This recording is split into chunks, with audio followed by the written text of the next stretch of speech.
It's time to hear what our patrons have to say about Star Trek Generations. And for the first time ever, we did a pilot, a trial of something that we are going to be introducing to everyone in our audience. But for this trial, we tested it out with our Bridge Crew patrons. So thank you again, our highest tier on Patreon. Thank you to everybody that's in the Bridge Crew. They get access to a private Discord server, and one of those kind of unnamed or unmentioned benefits is getting to be, testers for when we have new ideas like this. And obviously, everyone, unless you're new here and you don't know, we do something called Patron Takes, where all of our patrons comment what they think before they see our reaction of either the episode or the movie or whatever it is, and then we read and react to them here. But for this one, this is something we're going to be introducing moving forward. If you ever wanted a guarantee that will read your take in our video, then you can purchase it over in the shop for any episode or movie that you want. And it will not only just be a text take, you can use text like a normal Patron take if you want, but it could also be up to a minute long of audio or video. So we have 7 of them here from our Bridge Crew that we're going to listen and watch and react to, and then we'll jump into the normal Patron takes. This is not taking away from the normal Patron takes in any way. We're still going to do that completely the same. This is just if there's a special episode or movie to you that you want to take part in and make sure your take is read, listened to, or watched, then that's what this is for. So let's jump in. The very first one of this brand new thing that we're doing, Alex, this very first one is, we're going to do the audio ones first. And this was sent to us by our Bridge Crew member, Timothy. Timothy! So normally, the Enterprise could just eject the warp core and then wait to get towed to a starbase. Unfortunately, the older a ship gets, the more likely it is that that system will fail when you need it the most. It's sad, but even the Big D can suffer from ejectile dysfunction. First one, erectile dysfunction joke. I was really curious where he was going there, because it seemed like he was in the middle of a paragraph there. Of a technobabble explanation? Yeah, I'm like, oh, what's going? Oh, okay. Oh, did we? And then came to at the end with a great big bang. He says the older the ship gets. Yeah, that's ship, good. Yeah, that's good. Great setup, great payoff. Do the ships have of their version of a Viagra or Cialis to take for Blue that? Chew or whatever. Yeah. a dilithium crystal version. I love it. All right, this next one is from Bridge Crew patron Steve. Kirk's my guy. If you're going to kill him, you better kill him right. He better have a hero's death, and unfortunately, I don't really think he has much of a hero's death in this movie, and his inclusion is actually something of an afterthought in the final act. The first person Picard goes to is Guinan, and Guinan says, no, I can't help you, but there's somebody here who can, and it's supposed to be like one of those heroic reveals, but the movie doesn't really play it that way. We spend about 5 or 10 minutes between the two of them. It's mostly bickering, and then Kirk goes and punches Malcolm McDowell for Picard because Picard can't fight, apparently. I love that last part. It sounds like he agrees with you there at the end. Yeah. I agree with some of that and disagree with other parts of it. The hero's ending thing, again, I look at the beginning of the movie as that's his actual death. I'm guessing you would probably even argue the ending would be too, right? In terms of a hero's death. Yeah, I'd call it a hero's death. Literally leaving heaven to go down and make a difference one more time. And because of my beliefs, I believe, what was it like before you were born? Don't know. What's it like after you die? Don't know. Probably nothing. So, and I think of, I played God of War Ragnarok, and there's this character who loses a bit of their soul bits, and he doesn't get to go to Valhalla, which is, heaven, I think. And because he doesn't have that, he just doesn't exist anymore. After he dies, there's nothing. And that's how I view Kirk's death here, where he was literally in heaven, and then he comes back to make a difference, and it costs him that, where he can be with Antonia forever, in this fake, where he knows it's fake, but he'll be with her. But now, he just died saving people he doesn't know in a world that isn't his anymore. Kind of dig it. Yeah, for sure. I would agree with him when it comes to the reveal, when Guinan says, oh, there's someone who's already there. They could have done a more badass reveal. It literally just cuts to him and you kind of halfway see him behind a tree cutting wood. They could have done visually, directorial-wise, a better thing there. And then in terms of being an afterthought, I agree that, look, all I knew of the movie was the poster. But, assuming, oh, that's the movie, it's like, no, he's in it for basically 10 minutes after the opening. He does come off as a little bit of an afterthought in that way. Also, I have read comments of my fear being correct that basically they marketed this movie as if it's the TOS crew and the TNG crew being together. So a lot of the initial anger was people going to see the movie and being like, well, that's not what that was. So that I totally understand, because if we were a channel where we watched all the marketing material leading up to it, we would have been really pissed, most likely. God, yeah, that would have been terrible. In terms of like an actual better reveal, there is someone who can help you. Me, James Kirk. No, or maybe you could hear the axe chopping, but it's just going across the wood, and then you see the jacket, and then you see maybe something else, and then it zooms back to the stump, and then the frame up, and it shows Kirk with the axe instead of just through brush. Yeah. Or how about Guinan says the same thing? Someone else, and he just got there, and it's like Picard's face, with Guinan. Hard cut, and you just see the piece of wood close up on the camera. Splits, and you just see the axe. Camera pans up. Oh, it's Kirk's face. Okay. And then like either pan or then just like cut to a side angle, and then Picard's standing right there. Okay. That could have been cool. Yeah. Who are we? Okay. This is the last of the audio of the Patron Takes from the Bridge Crew. This one is from Bridge Crew member Webb. It sounds to me like you guys are looking at Kirk's death in what I would say is the right way to look at it. It is a very heroic death. That's the main complaint that I've heard people make about the movie over the years, and that his death was somehow not heroic or legendary enough for James T. Kirk. I completely disagree. I mean, first of all, it's not his movie, right? But who else but Kirk would get the chance to save the day, to help save the day one more time after his historically recorded death? And nobody knows about it. There's no audience other than Picard. Picard's the only one who knows about it, and that just adds to the Kirk legend for me. Thanks, guys. 100%. Well, thank you, Webb, and I think it's cool that we got, again, living up to the mixed nature of this film in terms of the reception. Both sides of the argument there from two different takes. I assume once we get into the Patron Takes, the regular ones, we'll probably see that a lot too, of the back and forth opinions. I think we would mostly agree with Webb there. I think you do even more so than me. I see the other side. I see that argument of the other side, but then I just fall back on the opening of the movie. This is my, that's Kirk's death to me. No one knows this except Picard, and I kind of treat it as like Kirk is a ghost almost. But yeah, either way you slice it, I think it was good. All right, now we have a few video Patron Takes from the Bridge Crew as well. This first one from Bridge Crew member Darren. Hey guys, curious to get your take on Lursa and Bator being the ones responsible for taking down the Enterprise D. I know a lot of people are not fans of that because they're kind of like, C or D tier characters. Personally, I think they're Klingons, they're scrappy, they got creative, they found a way in through Geordi, and they brought it down. I think it's kind of cool, and it led to one of the most cool scenes in the entire Star Trek canon, as far as I'm concerned, with the Enterprise coming down on the planet's surface. That was just chef's kiss awesome. Curious if you guys have an opinion on that.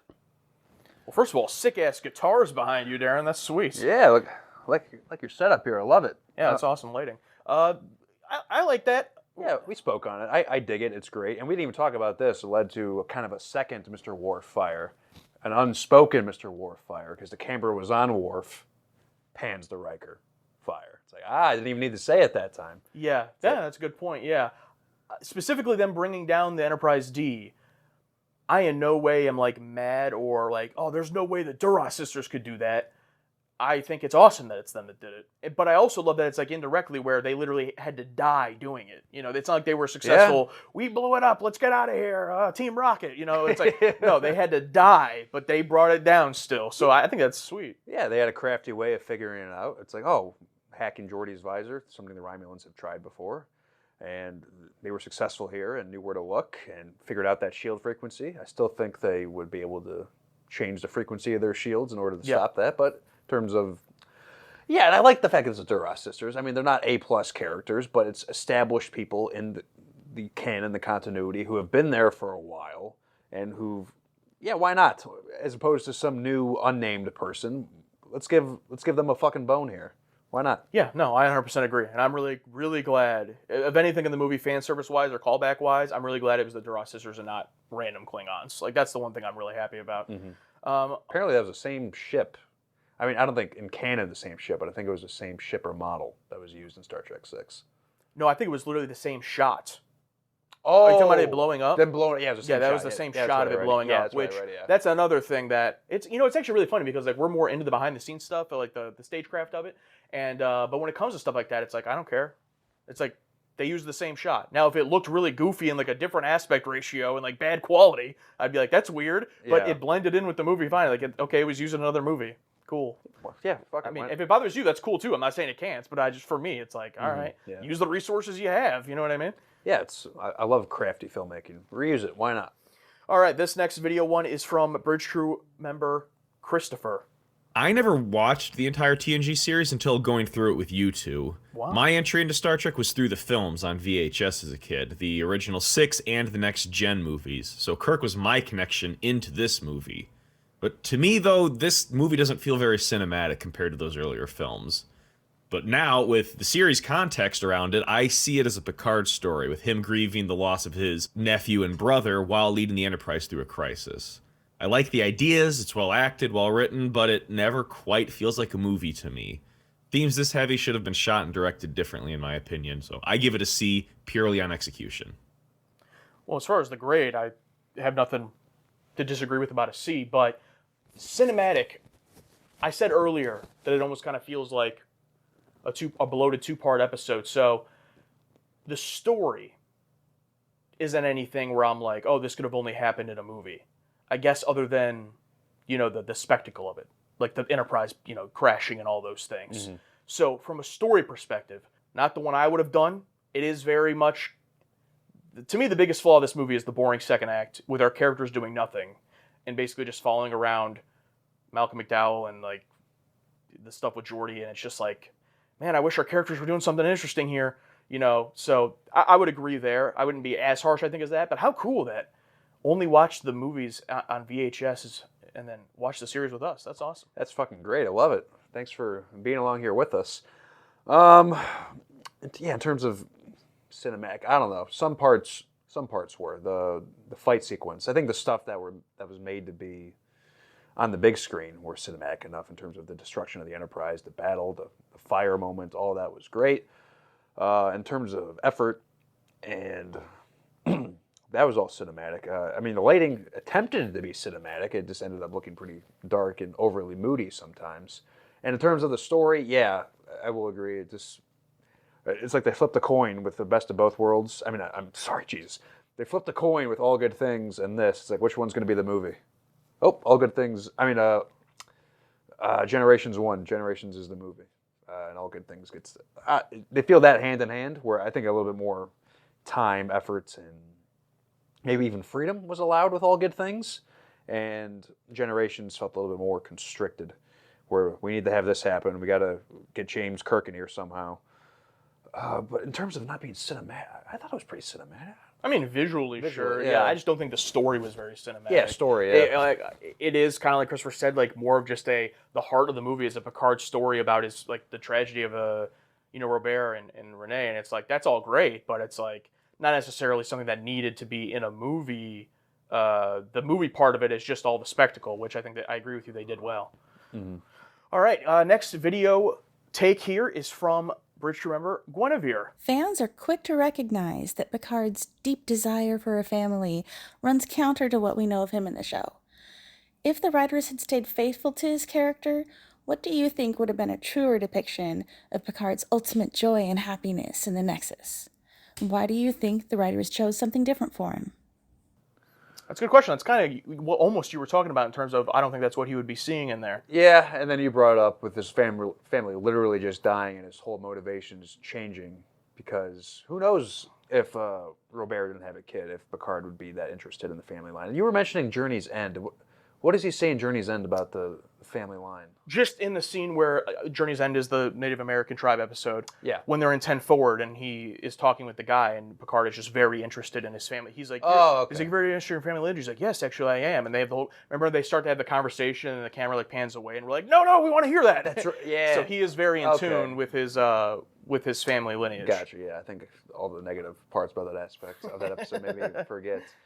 Yeah, I don't know. I think, honestly, I think maybe, no, I was going to make a joke here. What Picard actually wanted in the next is what Kirk had. Cabin out in the woods by himself and horses. I mean, we've literally seen Picard take horses out. My guess is he'd love to live in a cabin, close to a theater he can go watch and maybe even act in. A whole bunch of Earl Grey. Or maybe even just be on a chateau, maybe. I was going to say, I think it would literally be the opening holodeck scene of the movie. I think that's like just him on a boat, captaining a boat with like Starfleet not able to bother him, and he's just truly by himself with a crew. Yeah. That's what I think he would see, and like that's his life, just out on a boat, no kids, no, But remember what Riker said. No women. No women. Does that really bother Picard? I don't know. I don't think it... Plus, that was such a weird line because it's like I understand what he's saying, but it's just like that was another weird Riker line. It's like, was that them trying to be like, oh, Riker, he's a womanizer, put in that line? It's like, oh, that's kind of weird. Yeah. I mean, it's like, I mean, Beverly and Troy were on the ship. Yeah, I wasn't. Yeah, but I wasn't expecting anything too deep with Riker on the levels of the Pegasus or Second Chances with the 2 minutes he was given in this film. But he has a bunch of great zingers in the show. I'm just saying, if you're gonna give him zingers, have him be good. I see what you're saying. Yeah, okay. They just fell flat compared to the show. The same thing with like the Data humor, It's back to that whole establishment. Maybe people who don't know, we need for the people who are just going movies to this movie, maybe they don't know about Riker, so they need to do a soft establishment. Yeah, maybe just a little bit of different wording of like, they're talking about, no computers, no none of this, and Riker be like, oh yeah, be tough without the women. Just like something a little bit different. Just the way he said it that was so weird, like, no women. All right, we got one last video take here. This is from bridge crew member Badger. And before we start this, Badger actually sent us a bag that I've had for a little bit that says do not open until after Generations. So now we can open that bag. We will do that soon in a P.O. Box video. But here we go. Let's see what Badger has to say in his take. Oh, Badger here in beautiful Oregon on Generations. I haven't seen this movie in like 20 years because I hated it so much, but it was a little better this time. Nice cinematography. My favorite scene was Kirk and Picard on the horses. But what really pisses me off, this Kirk guy, has been my hero since I was a little kid. This was my father figure, the guy who always got the girl, the guy who punched lizards in the face. And then Star Trek V, you start dumbing him down, and Star Trek VI, let's make him a racist so he is like my dad. And then in this movie, that stupid joke, Captain on the bridge on the captain.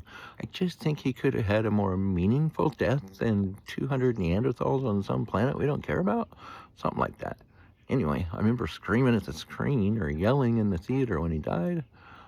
But I'm much better now. Thank you. Well, thank you, Badger. Yeah, another one obviously agreeing a little bit with Steve as well. What was he talking about? Neanderthal? The Neanderthals on the planet? That I don't know what he's talking about. They might have said in the movie there's 200 people down on the planet. Was he referencing the other planet? And their pre-industrialization? Yeah, the pre-industrial planet? Yeah. I think that's what they're talking about. Like, that's who's down there on that planet that he died with. Okay. That's what he's talking about. One-off line that I did not remember until now. Yeah, we kind of already addressed all that, but I would wonder what Badger would think about it after this discussion, if it changes his mind at all. However, that kind of goes back to the thing I said before about like people who are TOS fans or the TOS movie fans seeing this. As someone who doesn't care that much about like character choice stuff in movies, like characters dying and stuff, like I usually, obviously don't like it. I don't want it to happen, but I understand that for other people, I think that's like a big deal, and like character deaths in a movie, especially when you bring back a legacy character only to kill him, it's like you better do it right, and it's a very hard thing to do. So I am sympathetic to that, but I just don't mind. Yeah. Did you hear about the original ending of Kirk? Was he was shot in the back by Soren, and the test audiences were really upset, so they spent like $5 million and reshot the new one. Really? Yeah. And you talk about bringing back legacy characters only to kill them. I'm starting to wonder. In No Way Home, when Goblin stabs Tobey Maguire in the back, was that a little nod to the original ending of Kirk? That'd be a deep pull. That'd be a deep cut where it's like, oh, we're going to bring this legend back. Oh, he's going to die, stab him in the back, and then, no, he's not. Maybe. But I'm glad they did. I'm glad they changed it, though. Even though people don't even like the bridge one. Like, Badger was joking about bridge on the captain's like a joke from the, a meme from the movie. Oh, that's what he was saying. I'm like, what are you talking about? Yeah, it's like they don't say it in the movie. Bridge but on the I think William Shatner himself actually made the joke. Okay. But, what were you saying? Oh, I'm glad if that's the case that they did change that. I mean, I don't want to judge it without seeing it, but yeah, being just shot by Soren would have been kind of odd. Yeah, I'm all for the most extravagant of deaths, and I love the whole sequence with the chain breaking and him climbing. I guess to make it a little bit more cinematic, if him catching the thing, I would have liked the shot of, maybe give a little rub to The Last Jedi where they kind of did it. Where remember the opening of The Last Jedi, where it's like it was Rose's sister on this ship, and then she needs to. Oh yeah. Yeah, and it's like this thing's about to fall, catches at the last, just something like that, because it was very. Oh, I got it. Yeah. I also would have liked, again, it's a hilarious, crazy moment, and I get the spectacle, but if we hadn't have actually seen the bridge fly off and him on it, like if it had just been like he gets the thing and somehow his fate is in question when it cuts to Picard, and then Picard, after he's done, looks back and just sees the bridge is gone.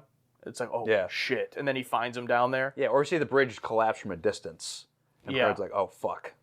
Yeah. And Just, well, just him like locked in this bridge, just yeah. like, I mean, it's true to spinning. TOS, I guess, but yeah. Yeah. So that was all of our video and audio takes. Again, this is now going to be available in the shop for any takes we have not already recorded. Go check that out. All the terms and all the explanations of how it works will be in that shop purchase. But if you have any other questions, obviously you can message us on Patreon. And this will be in our shop on Patreon, so anybody can purchase it, even if you're not a patron, but you want to do just one take on something. It doesn't have to be a video or audio. It can just be text. However, it is cool. Obviously you guys as the community are a really big part of our channel, and it's cool getting to match faces or even just the voices to people that we talk to all the time in our comments and on the Bridge Crew and things like that. So that's always neat as well. Hey, we're in new clothes. That's because we missed one. So here's the last one. This is from Colomini, Bridge Crew member. Greg, aka Colomini here.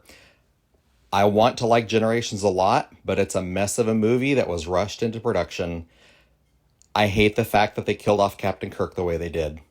I hate the fact that Picard's brother dies off screen and is recast in a still photo. I hate the fact that Picard spends half the movie crying or falling down a hill. He doesn't look like a leader. He doesn't look like a hero. And that's the worst crime imaginable for putting a Star Trek captain on the big screen. I want to love it. I just can't. It's funny. I completely missed, I know the photo book thing. Yeah. I did not realize or did not look at the picture close enough to see that Robert was also recast in the photo. I did not see that. Had I noticed that, I absolutely would have been mad. So I guess it's a good thing, fortunate that I missed that. Yeah. Was he an old man, or did they make him like it was a younger picture of Robert? Oh, like he could have been recast as a younger? Yeah. I'm guessing it would have been photos of him with his kid Renee. So I don't know. Oh, yeah. That does annoy me if that's the case. A small thing, but it does annoy me. Yeah, I agree with all that except Kirk. Yeah, because you agree with all the Picard stuff. Mm-hmm. Not the crying necessarily, but the falling, get stuck in the rocks and can't fight. Yeah. Yeah. Which I disagree with you on, but I see the point Mm-hmm. in terms of you get to see him on the big screen and he's stuck in rocks. The crying thing, that's my favorite scene in the movie. When he's talking to Deanna. Yeah, where you have the one scene doing it, but he doesn't do it for the rest of the movie. It's just that he's a little emotional when he's on the fake Enterprise boat ship, and then he's a little bit upset leading up to that scene with Troy. Then after that, he's fine. Just back to Picard, basically. But then the rocks, whatever. But when it comes to Kirk, I'm sorry, I love everything about it. Died twice being a hero. Yeah, I enjoyed it as well. We obviously covered a lot of that already, but that is. I think that is probably one of the most valid explanations, though, of someone who does not like the movie. Like I can see most of the points there, for sure. Even though I have a different opinion on most of it. But yeah, thank you, Greg, and now we can call him Greg. He doxed himself, so call me as Greg. Thank you, Greg. Thanks, Greg.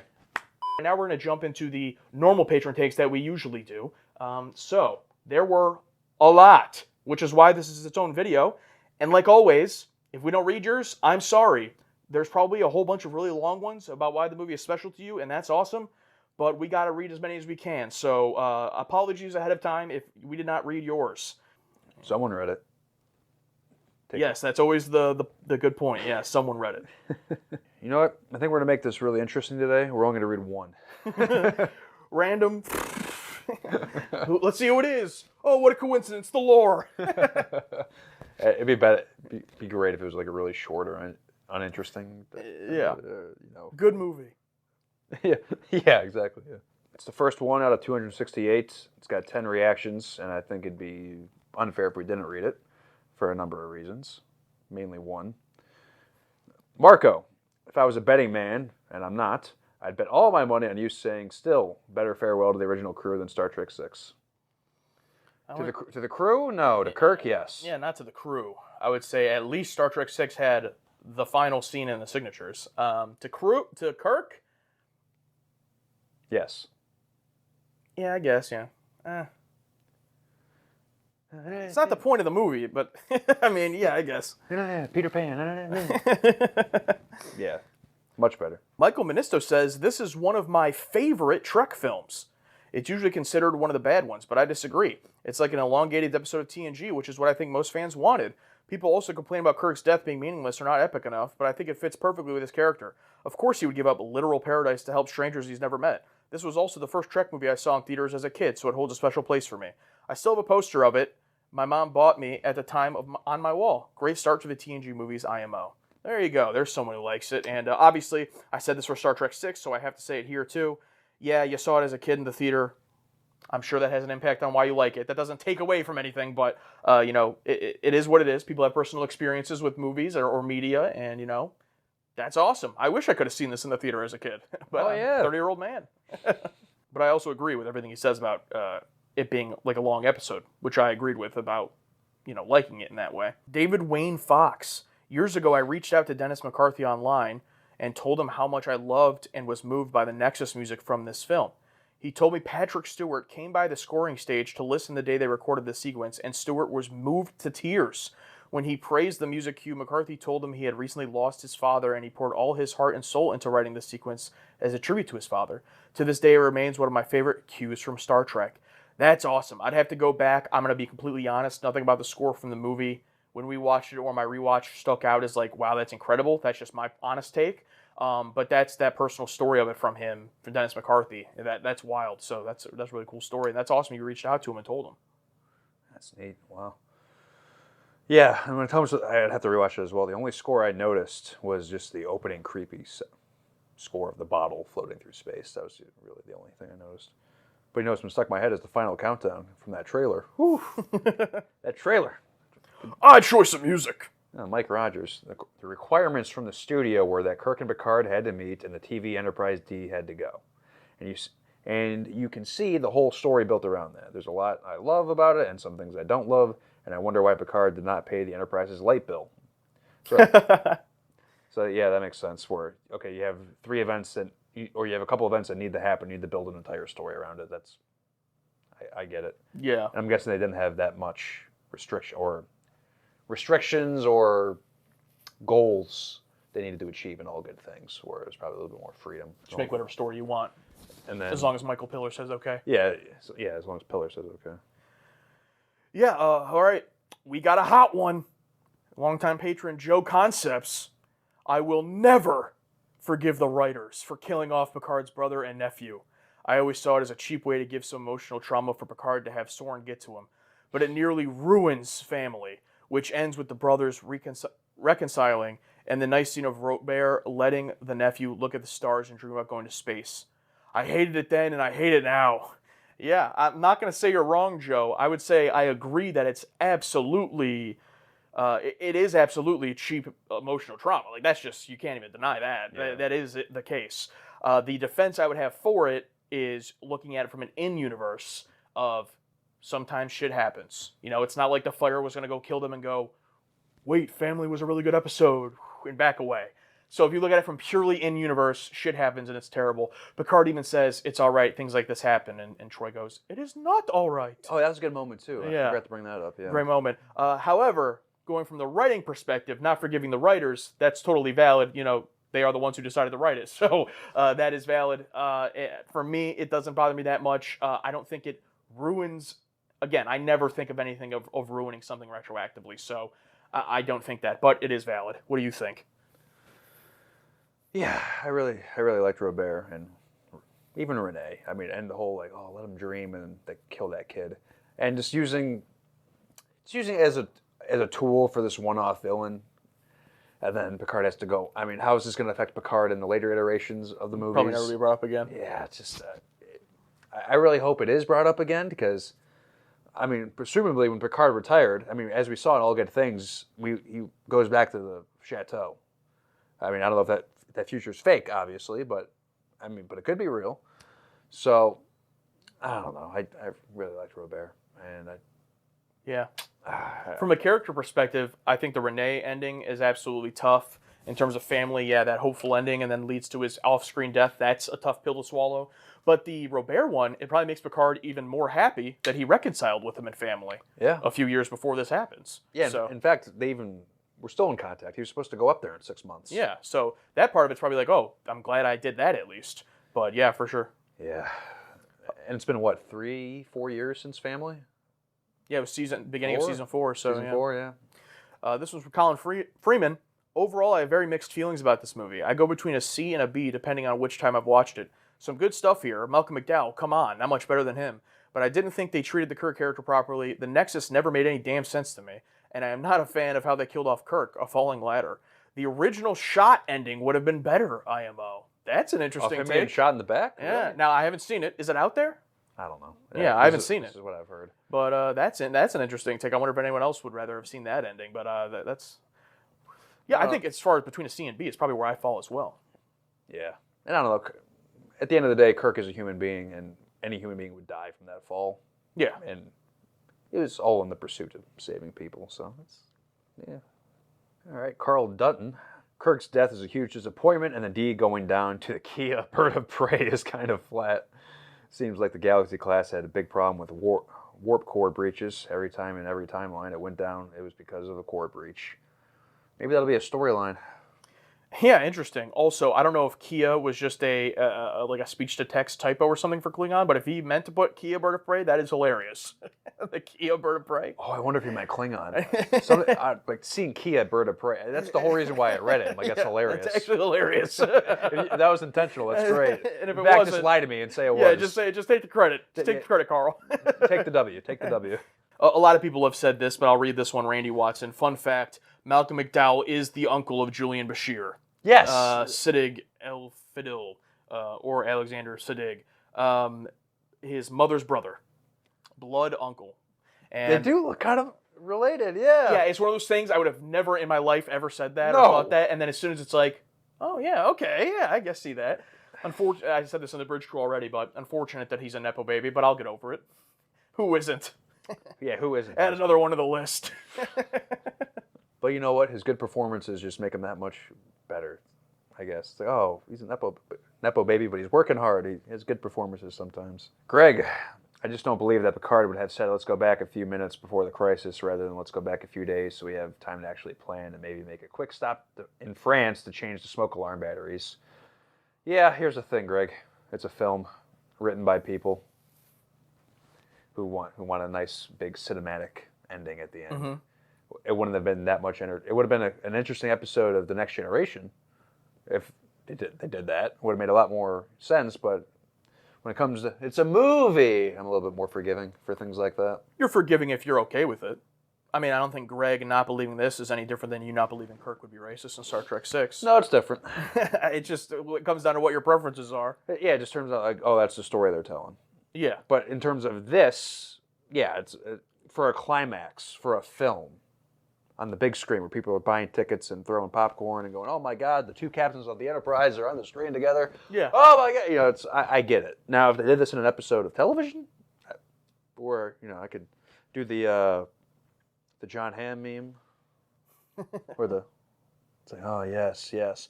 But, you know, watching this, I felt like a little kid, like, oh, there's my old hero Kirk again. Yeah. It's like, I'm okay with it. It's one of the inherent kind of, I don't know if it would be flaws, but one of the inherent traps of time travel is that, like, if it actually made sense, you'd be able to just figure it out, and it wouldn't be, you'd have no consequence. But, you know, you have to go back to right where the climax is, because that's the climax of the movie. Yeah. Here's what I would do.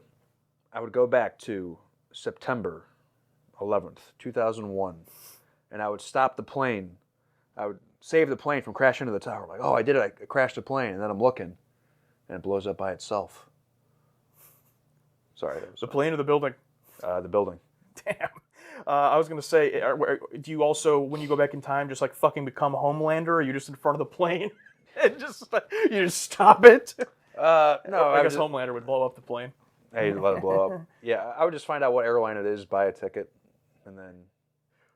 Oh yeah, because you think if you're in that scenario, if it started happening, you just go, "Hey, stop." I feel, That's enough. I think I'd be strong enough to take him down. I know, but I'm imagining you doing it as like a No, yeah, like, stop. No, stop. We're not doing this. We're not doing this. Just like the guy, like, oh. Like, oh, okay, I guess we're not doing it. Yeah. Like if I just walked up like as they're like, oh, we're taking it. I'm like, nope. It's like, who the fuck is it? Nope. Stop. Yeah, come on. Look at where you are. You're done. How about this one from Dr. Pulaski? Great fucking movie. Everyone needs to chill. All right. Dr. Pulaski was a fan.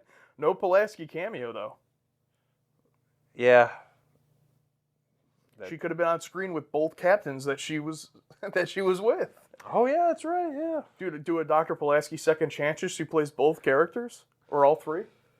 Oh, wow. Yeah, that'd be fucking nuts. Moonlander. Damn. Scotty is only able to save some of the Elorians, and you just know one of them was probably the dude from DS9's Rivals. Yep, he was probably there. You know, that did make me curious because this was actually the reveal of, not really a reveal, but it's when they actually named Guinan as an Elorian. Yeah. But that episode of DS9 was already made before this, and it makes me wonder, like, did they just know back, like, behind the scenes that Guinan was an Elorian and it just, like, never came across in an episode in the script, but they just knew it?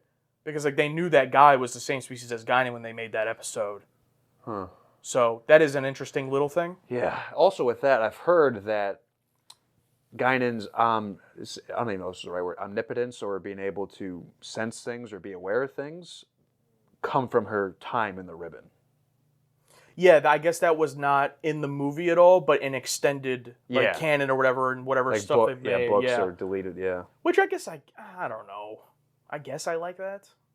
I like the aura of it, the mystery. Yeah, I like not knowing. Yeah. And then adding, oh, we're racial listeners, and adding in that fucking guy. It's just Not anywhere near as unfortunate as like Time Zero finding out how she met Picard, but yeah, I would just rather be like, oh, that's just because she's a Guinan. Don't worry about it. But I mean, I guess for the people who want to know, it's cool. There's a reason. Yeah, I've been in both boats where I need to know why this character, and as I've gotten older, I've realized it's better than not know. Yeah. Tell me literally nothing about anything. Tell me nothing. Don't tell me the character's name. How about this one? Llama. Favorite TNG movie, one of my favorite Trek movies, period.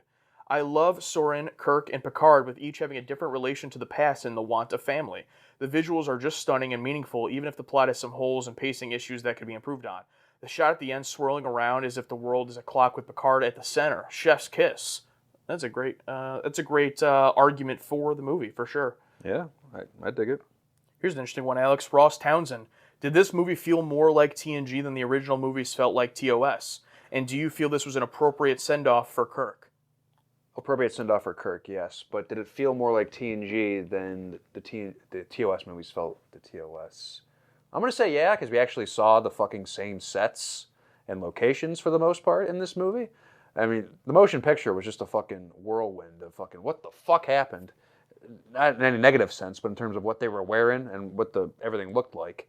And then fucking they bring in the military all red uniforms. I'm like, this isn't what we've established. I don't know what's going on here, but we've gotten off the train. Luckily, with this movie, it's literally 5 seconds after All Good Things, as far as we know. We're pretty close, and everything looks the way it should. Yeah, I think it'd be more in terms of a comparison of the original show. Yeah, it's definitely more in line, I think. Yeah, I would agree with you. Visually, this looks more like TNG because it was made right after, and we see their uniforms, we see the sets. So, like, just by default, yes. Yeah. I would say, though, on the whole, the TOS movies did not feel like TOS, and this TNG movie did not feel like TNG. So, it's just, they're different. It's like, it is what it is. It's like, they're different. So, it didn't feel like TNG because it's... Well, it felt like an elongated episode sometimes. Yeah, but the story, but like I mean, like the feel of it, like okay. the fabric the cloth of it. You know what I'm saying? Like the vibes of it. The ribbon. The ribbon. Honestly, the closest we got to it was the ship holodeck scene. Like that was like the closest I was. That like, was the closest, and that got me a really good start. I was like, oh yeah, this is what they would do. I'm like, all right, this is the TNG crew, and then just no one talked besides Picard the rest of the movie. That's it. I'm being hyperbolic. Yeah, and Star Trek 4, everyone did something. Yeah, and that's why, yeah, for whatever, that movie's not my favorite ever in terms of, like, I like it, but it's not, as good as 3, but it's like, if they all did something. I want to rewatch 4 now. I think that'd be Yeah. a fun reaction. I might even just film it for do it by myself. Rewatch. Send off for Kirk, I don't think it was needed, but for what they did, I thought it was fine. Like, I like the Enterprise B opening, but if Kirk wasn't in this movie at all, I would have never been like, man, I wish I had a Kirk in a TNG movie. Like, I never would have asked for it. But if we never had this movie, we would have never known. I mean, maybe they would have done something eventually to let us know, but what his canon death was. Yeah. So we got both of them in the same movie. I came to peace with not knowing what any of their canon deaths are. Like, Oh, no yeah, one none from of them, yeah. TOS has died in universe until now. So I was okay being like, oh, they all just got old and died eventually. Like, I was fine with that. Except for, well, Scotty's still alive because of the transporter. But Yeah. But, I mean, he's technically, people think he's dead. But although he would probably come back and say, hey, I'm alive. oh yeah, whatever that incident was when he got stuck in the transporter would have been his death. Yeah. Yeah. Raphael Gayton, great question for two guys who love great character moments. Did you ever think you'd see Captain Picard and Captain Kirk cooking eggs together in a kitchen? I think Moore and Braga concocted this scene specifically for target audience. Yes, I was talking about how I love that scene. I love the whole, we have so much to say here. There's so much we need to talk about. This is a huge moment, and then just making us wait for it, where Kirk just keeps trying to cook these eggs. Loved it. Yeah, it's like, I love those type of situations. And also, you brought us from the reaction. Another thing, the Marvel Cinematic Universe, they took the borrowed signature thing from the end of Star Trek 6. Do you think they took the fucking axe scene from this movie as well? I mean, it was the Russo brothers. Yeah, I could see that. I mean, no, the Russo brothers didn't do. It would have been Joss It Whedon. was Joss Whedon, but I Age could of Ultron. Yeah, Age of Ultron. Yeah, but I could totally see very similar. Yeah. Yeah, but what was the question? Just did you ever think you'd see that?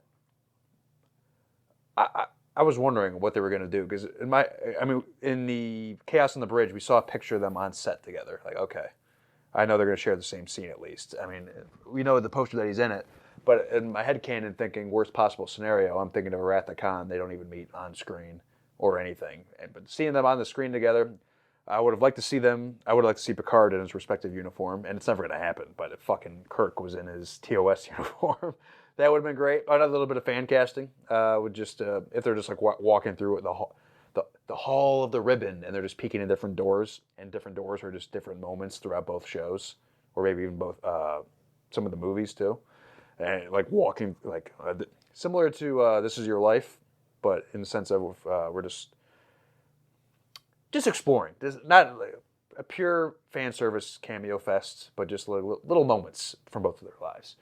But yes, I liked it. Yeah, I thought it was hilarious because I thought like, oh, they finally meet, and I'm like, this is a scene that like, oh my god, the fans are gonna be so mad. Like, the two captains finally met and they fucking cooked eggs and rode horses. I'm like, hell yeah, Hell yeah, hell yeah, hell yes, please. Like, forget whatever movie we were just watching. This is the movie now. But no, I really liked it. This is another question specifically for you, Alex. For me, okay. Long Hill Andy.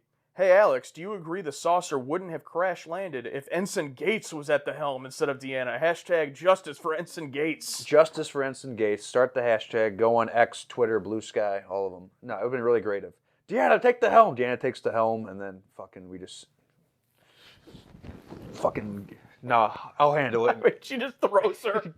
Ensign Gates just throws her to the ground. Like her superior officer, a commander, just throws her. Hey, it's an emergency situation. No, Ensign Gates is so goated when fucking Soren blew up the star and everything on the planet exploded. You've seen X-Men too, right? Fucking Jean Grey stopping the explosion. That'd be Ensign Gates and the fucking, and we saw people on the standing on the saucer. I can just see all the people on the saucer. Something's coming, and Gates just going, get behind me. And she's just unheard power. Dude, yeah, it turns into a fucking like Dragon Ball Z like when they have like two big Kamehameha waves, just like she just like her own spirit bomb, just like. And like Picard's aware of it. Ensign Gates can only hold that for so long. We need to fix this now. Yeah, they see it and they're like, he's like, Kirk's like, what the hell is that? And he's like, it's Ensign Gates. It can only mean one thing. Oh, that's great. So I'm like, oh, and like Kirk says something, oh, she's pretty strong. And Picard says, you have no idea. Something stupid like that. Oh, back to Uhura. Apparently there was just no, I don't think that there was ever any conversation or mention with bringing her back. I didn't read anything about bringing her back. Like, apparently there's a photo in Kirk's cabin from Star Trek 6 of all of them together. I don't know where the photo was. Apparently there's a couple other little cameos. We saw the Batlith. Saw the Batlith. Apparently there's a couple other little Easter eggs. Also, both in Data and Picard's quarters, there's Easter eggs. Obviously. Hopefully. Well, TC Green says, I know a lot of people have plenty of criticisms, and I agree with many, but this is the first TNG anything I ever saw. My grandmother raised me on TOS and TOS movies, but she always dismissed TNG as just bad rehashes of the original. Oh, man. Wow. Peace and love to your grandmother. And I only watched this movie because Shatner was in it as Kirk. So I will always be glad for Generations, because without it, I might not be as big of a fan of Trek as I am. Well, that's good you saw it, but that's kind of what I was talking about earlier. Like, imagine you watch the TOS movies and the next thing you watch is this. That was TC Green. Yeah, especially since it's just called Star Trek Generations. It's not called The Next Generation, just Generations. That's it. And it's also not called Star Trek 7. Some people refer to it as Star Trek 7. Like, I get it. There's, a number of films, but it's just this is the first one where they dropped that, and it was just Star Trek: Generations, which I like overall. Once again, starting the trend of modern movies nowadays not having numeric numbers anymore. It started with Generation. But I think it's justified because it's not, like, it is a sequel, but it's like, it's separating itself from those six. It's justified here. Yeah. It's not justified in fucking... In, like, every other scenario. In every other scenario. Nothing will ever be worse than John Wick, Chapter 3, Parabellum. Oh, Keith S. brings this up. This is a good point. I saw this, and I forgot to say it. Did you notice the woman who played Picard's Nexus wife was the same woman, actress-wise, Deanna was counseling in The Loss? I caught that when I watched the deleted scenes on the Blu-ray disc. Really? I did not notice that, and that's awesome. I was just talking about that episode in our last discussion of DS9. Really? That's neat. Woman that at the beginning who she's consoling, and then she's also the one when Deanna's like, when she loses her powers, and she's like, oh, no, I don't think you crying for one night means you're over it. No, Deanna, you're dead wrong. Deanna, well, I quit. So you think it's the same person? That'd be weird. He actually had a deep fantasy of this random crew member. Ooh, maybe. I kind of wish it had just kind of been like Kirk, and we just didn't see the woman. Like, because it's not Beverly and it's not Nella Darren, I wish that we just didn't see her. Like, in Kirk's thing, he opens the door and you don't see her. Oh, yeah. Right, yeah. Not a big deal. And we do see her on the mountaintop. Yeah, but not really. Not really. It looks like she was naked. Well, it's Kirk. I wonder if it was her dancing. S Trek Online says, been watching TA since your TOS days. Thank you, brother. And decided it was about time to show my support and join Patreon. Let's go. Let's go. Been long curious about your reaction to Generations because my favorite Trek films are Search for Spock, Undiscovered Country, and Generations. Interesting top three. Yeah, that's... We have like up here. It's like the best of both worlds. Yeah, down here and then one in the middle. Considering you love Search for Spock but not Undiscovered Country, I'm very curious how you will react to this. Perfect movie? No, but it's a lot of fun. A common criticism I hear is that Generations feels like a big-budgeted extended episode of TNG. I've never understood this criticism. If you love the series, wouldn't you want the films to follow the same formula? Looking forward to Voyager. Well, thank you for joining the Patreon, for watching us for so long. And I agree that you would want it to follow the same formula as long as it still works, like as a movie. Yeah. However, the reason I love Star Trek 3 is because it's not something that could have been done in TOS. Like, I love Star Trek 3 because it's this huge adventure. It's the only one of the TOS movies, in my opinion, with TMP a little bit, that feels like this huge adventure. Not just from a spectacle standpoint, but like huge story that they couldn't have done. So I agree and disagree. I agree in the sense that it shouldn't be a straight-up criticism, but I think that a movie could do better. Yeah, I agree with that. Especially when you're switching mediums, I think it should be different. Not so egregiously different to where you're like, what the hell was this? Not like the He-Man movie that they made in the 80s where it's just like, oh, it's just all set on Earth because cheap, easy.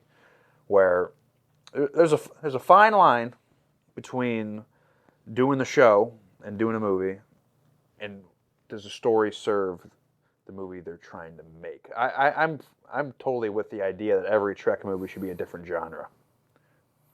I mean, with the first, the first one, yeah, the first one should probably be close to an episode of the show. The motion picture already did the 2001-esque. And I don't know if it resets with the new movies. Like, I have no idea what First Contact's going to be, but based on the title, I'm not really excited for it. But I don't know. I'm trying to think, like, what genre of movie would I love to see our TNG cast go through? Definitely an adventure film. Because of I feel like they should all be adventure films. Yeah, I mean, search for you want to see a Star Trek horror film? Oh, I would. I just am not stupid. I don't think it's going to happen. I would love it. Yeah, you'd love it. An elevated A24 horror, not even a mainstream horror. Yes, please. A horror movie where it ends and you go, fuck, I'm so depressed. Or just 2-hour trauma dump. Yeah. Which this was. The Bonding the movie? But The Bonding the movie. Yeah. Star Trek, The Bonding the movie. I want to read this one even though we've already kind of addressed it. Terry says, definitely felt like cheap heat killing off Robert and Renee just to have an emotional arc for Picard. But I still enjoyed the movie and felt that Malcolm played an excellent villain. I just read that because you said cheap heat. I love when you guys slip in those wrestling terms. Yeah. Just for anyone that wants to get their take read, just Google wrestling terms and like get just a minor familiarity of what they mean, and then try to use them in your take. Even if you don't use it correctly, we'll probably still read it. There was a lot of heat on Kirk when he saved the day. But I mean kayfabe terms though. I don't mean like steel cage or something. I mean like like cheap heat or go to wrestling school for 6 months. Yeah, right. Or bump or something. Yeah, all the lingo's available online. False finish. And speaking of takes that you want to get read, I'm sorry for those who poured your heart and soul into your multiple paragraph takes, but every now and then something like this will get read. Baines, no way, dash. TNG has a movie? Bro just found out. After signing up for Patreon. For Patreon. No way. TNG is a movie. You know, we were talking about this off camera because someone commented about how they didn't watch Meridian. And I was like originally. And I was like, that's so crazy. It's like to think of someone, and this doesn't make me better or anything, but it's just like the way that my mind works. It's like that someone is a fan of something, so much so that they're signing up to like a Patreon to watch it with someone, but they haven't even seen it all. Like, it's like, to me, it's so crazy. I'm such like a completionist. It's like, if I like something, it's like, I need to see it all. Now, granted, if this was my real life, I would have already watched all of Star Trek because I would have watched it all in like a year or two. So like, we're obviously pacing it out so that we can make money longer. But but in general, it's like, oh man, I love Star Trek. Like, I discovered Star Trek. I need to go start at the beginning and watch all of it and not miss anything. It's interesting to me, people. This is obviously this person's joking, but like, I would think so.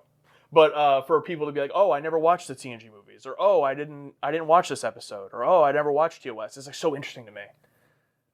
Yeah, maybe because they know it's not like a direct linear thing that they're okay with missing some things. But like for me, like, every piece adds to the puzzle and paints the picture a little bit more. I mean, I get it. Sometimes you're gonna get something that's not disconnected or something that's just dog shit, but. I also think it's a difference between they started watching it while it was on. So like they're growing up and Deep Space Nine is the show that's on, as to where we got to come in from the future. So yeah, a little harder to, especially if they started watching at that time. It's a little harder to see stuff that's already come out.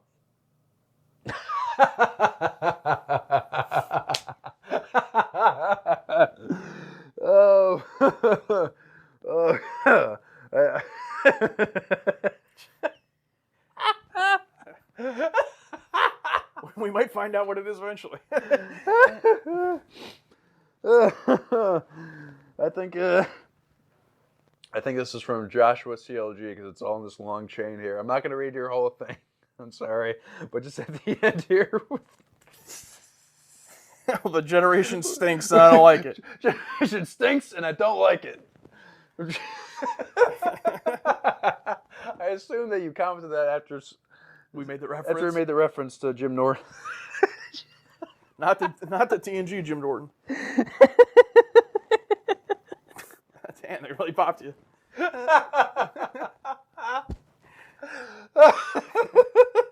Just the fact that it's just, she's like, sir, what do you think about Star Trek Generations? Generation stinks, and I don't like it. Just people listening to me. That's great. John M. Sometimes I get very locked into only my opinion is right. Well, congratulations, John. You're literally every human being ever. So, gotta feel bad about that. Yeah. But this is definitely a movie where anything from an A to a D makes perfect sense to me. A lot of really good scenes in search of a coherent movie. Morse and Braga's commentary, which you can't listen to until after the next movie. Of course. God damn it. I was thinking about it like, ooh, do I watch the commentary? Is one of the great movie commentaries ever. Because they're pretty ambivalent about it themselves, proud but annoyed at their missteps. Well, put that on the calendar. I guess after First Contact is when we can watch it. I guess they spoiled the ending. I don't know. First Contact? Yeah, I don't know. What are they involved in that at all? Dude, imagine if they wrote all the movies. No, I'm not going to put that expectation on there, but that'd be great if they ever do something again. Even though this wasn't my favorite movie, I would love to see them involved in the movies again. I gotta hope so, yeah. Allie says, did Soren somehow know, hacked the computer, El-Orians are psychic, that Picard's family had literally burned to death when he hit him with the time is fire in which we burn line? If so, that's the coldest read in history. Damn. Pause of the century. You brought that up. Yeah. I think the El-Orien explanation makes sense. That he's psychic because he's El-Orien just like Guinan, and he knows things just like Guinan. Maybe. So, yeah, the fact that he dropped the line, not directly, hey, your family burned to death. It's just time is the fire. But she brings up a good point, which is actually very interesting. Just wanted to add that even we, the audience, don't know what happened to Robert Rene at that point. Yeah. So even we wouldn't understand. And I really love the moment. My favorite moment of probably Picard and Malcolm McDowell in this movie interacting is, oh, you got to do this. All right, yeah. And he goes to cut him off, and Picard cuts him off, above him. He goes to interrupt him, and he's like, we'll get it done. He goes in, and he's like, well, he's like, we'll try to get it done. It's like, yes. It's like after 7 seasons of people cutting off Picard, he finally was like, I know it's because he's in trauma. Yeah. But it's like, finally, he's like, no, you're not cutting me off. I just had a good day. So then he had to drop that literally fire line on Picard to get him to listen. It's like, oh, you're going to cut me off? Your family burned to death. But I'm going to say it nicer. In fact, I heard that Malcolm McDowell loved that line so much, he got it engraved on the watch that the character had. Yeah. Oh, yeah, I did read that too. Yeah. That's pretty cool. It's a pretty fire line. I mean, pun intended, but it's pretty sick. Yeah, it's crazy that... I'm just going to steal this Norm Macdonald joke because I love it. Yeah, it's crazy that Picard died. Yeah. I didn't even know he was sick.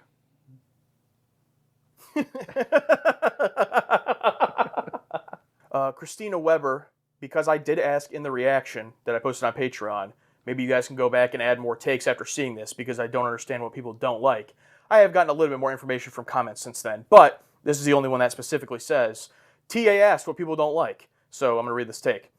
The weakness of the Nexus plot, that the paradise inside Nexus doesn't fit either Picard or Kirk that well, that Kirk's death wasn't fitting his character and themes, that Data's hijinks were mostly not funny, though I also loved oh shit, that a bunch of details were inconsistent, wrong on the cheap.